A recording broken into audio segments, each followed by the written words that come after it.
بسم اللہ الرحمن الرحیم۔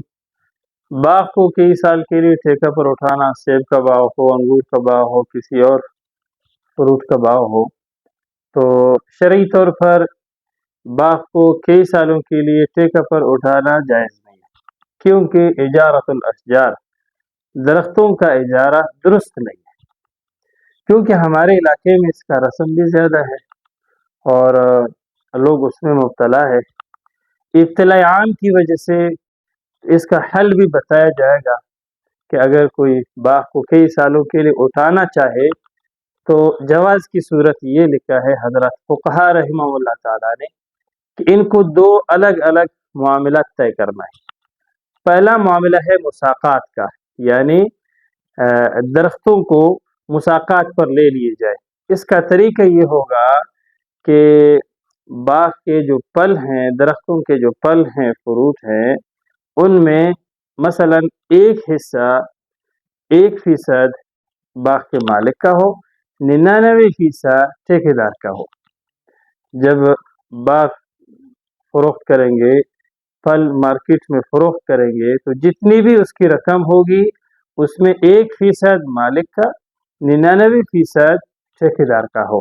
اس طریقے سے یہ مساقات کا معاملہ طے کرے۔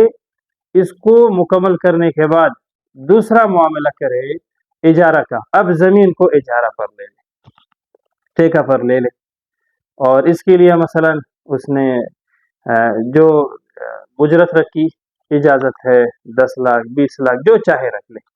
ویسے وہ پورے باغ کو مثلا سالانہ 50 لاکھ میں اٹھاتا تھا، ابھی باغ کا معاملہ میں ایک مساقات کا معاملہ طے کرے، دوسرا زمین کو اجارہ پر لینے کا معاملہ طے کرے، اور زمین کے اجارہ کے لیے جتنی اجرت مقرر کرے اس میں کوئی حرج نہیں، 50 لاکھ مقرر کرے، زیادہ مقرر کرے، جتنا چاہے۔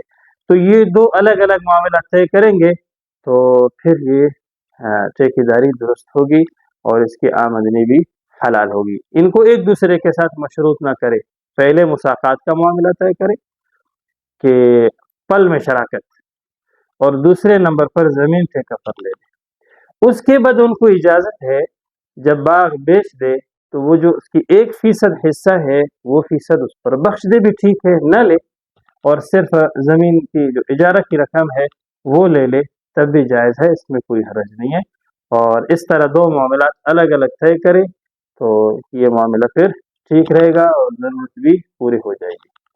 باقی رہا معاملہ کہ باغ کا پھل ابھی تیار نہیں ہے، پھول میں ہے، اس کو بیچنا جائز ہے یا نہیں، اس کے لیے انشاءاللہ تعالی الگ سے ایک تفصیلی بیان عرض کریں گے۔